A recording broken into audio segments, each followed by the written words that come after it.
been a while since the DC Universe made a movie that was so lighthearted. Super Pets. We should talk.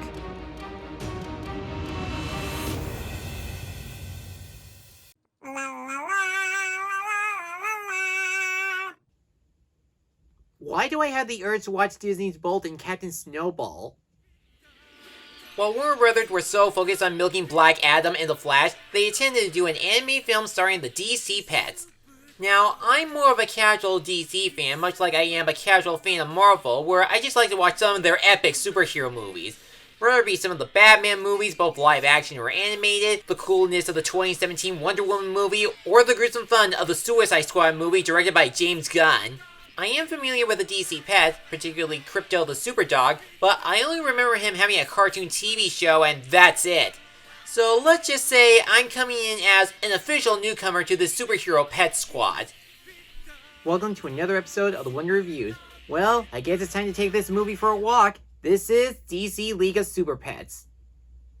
It starts out with Krypto, voiced by Dwayne Johnson, who hears the news that his owner, Superman, played by John Krasinski, is going to marry Lois Lane, and that upsets him. But an evil guinea pig, voiced by Kate McKinnon, steals a piece of orange kryptonite and gets superpowers, and she uses it to capture the Justice League.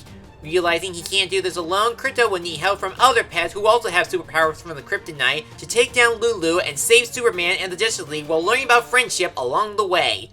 Yeah, this is that kind of story.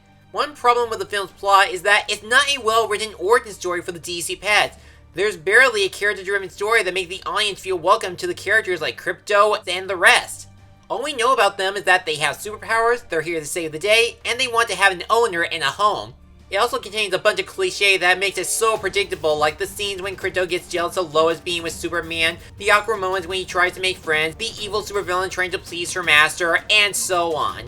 The only trope that feels genuine throughout the movie is the importance of being a pet, which briefly shows the relationship between Krypto and Superman, or when Ace shows the pet's light outside of the superhero aspect, which presents the heart of the film. In addition, I will give the plot credit that I did get some laughs, not all of it because they should really lose the FedEx and other non-DC references, but when the jokes and gags work, they did it right. I'm just a sweet little purr baby. Why don't you play with me? Now, I know for a fact that this movie is not here to impress movie critics or fans of the DC Extended Universe. It only has one target audience only: kids. They're not in it for the story, nor learn about who these characters are in detail. They just want to see their favorite superheroes like Superman, Batman, and the rest of the Justice League and Super Pets fight the bad guys and save the world. And it does deliver what it promises, so I will give the movie credit that it does succeed as a family fun superhero movie. Now, if only I could remember these characters and their roles in this 105-minute movie. As it is a family DC movie, the whole point of the characters, specifically the Super Pets, is to save the Justice League. So don't expect any sort of deep development or hidden message that they're trying to say. The acting's okay, and there will be some characters that are enjoyable, but the rest you'll easily forget. Let's start off with the main dog from the Man of Steel, Krypto. His character is that he doesn't want Superman hanging out with Lois and has some trouble making friends. But he's really not that interesting. Even his owner is just the basic Superman from any version of the comic, movies, and cartoons. The movie tries to build their relationship after their plan blew up, and Superman wanting to propose to Lois, but the only thing we got from them is that Krypto wants to protect Superman and save the Justice League with or without his powers. The other Super Pets don't really offer a lot but present their one trait and superpower. Like Chip is the paranoid squirrel that has electric powers, PB is the super DC fan, specifically Wonder Woman, who can change her size, and Merton is the blind turtle who sometimes swears and has super speed. The only animal character that is actually three-dimensional is surprisingly Ace, voiced by Kevin Hart. While he does sometimes become the punching bag since he has indestructible powers, he has an interesting backstory that shows the responsibilities of being a pet and explains his goal to help the other pets to find a new home at the farm. And then there's the villain of the film, Lulu. She's the evil guinea pig that has telekinetic powers that wants to take over the world in favor of her owner, Lex Luthor. Thanks to Kate McKinnon's performance, Lulu is shockingly an entertaining supervillain for her diabolical plans and her desire to be an adversary to Lex. As for the rest of the DC characters, they really don't matter. You got Lois Lane, who is basically Superman's girlfriend that Krypto doesn't get along, and the Justice League are only there to make references to the comics, showing off their powers, and obviously foreshadow that they're going to adopt the Super Pets. The only member from the league that stands out from all of them, including Superman, is Batman. Keanu Reeves really wanted to make the most of playing the Dark Knight, and I already want him to be in the next Batman reboot. What do I have here? Squeezy Bruce!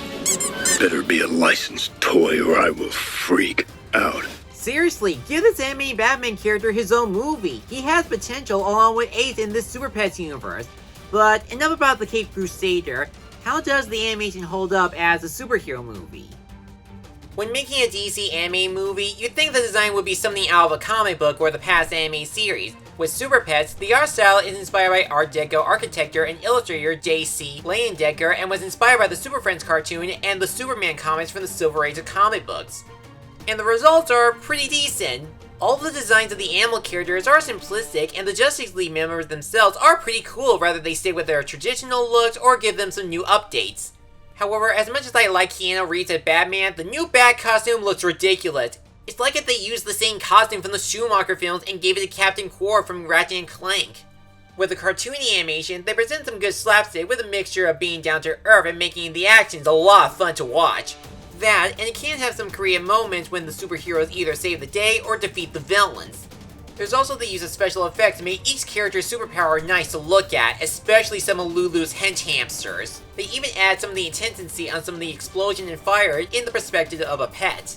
However, there are still a few issues with the animation style. First, the backgrounds. The city of Metropolis looks kinda boring. No matter where they go, like the Hall of Justice, Lexus Building, or the Penitentiary, it's still a city with tall buildings and nothing else. And all the background characters are generic, having the same template with a different outfit or hairstyle. The animation does succeed as a DC Comics movie, but it's no match of the Phantasm or the Lego Batman movie. Like the plot and characters, it's basically simple but with some cool superpowers and fight scenes.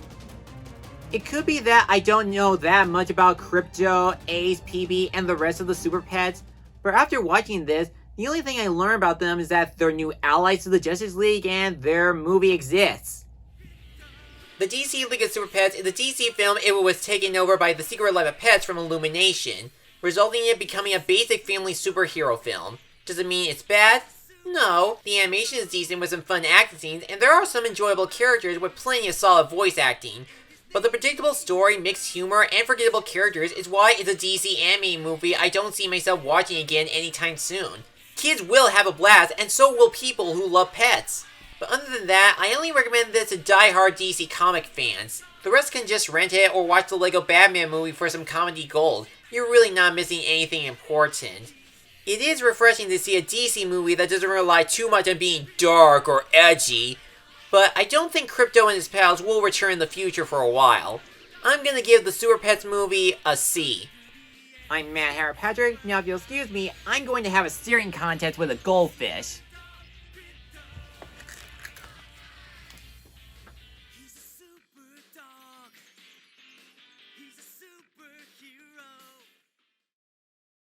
Thanks for watching this video. If you enjoyed this, check out these other videos, or feel free to like, comment, and subscribe for more upcoming reviews and other projects. I'll see you soon.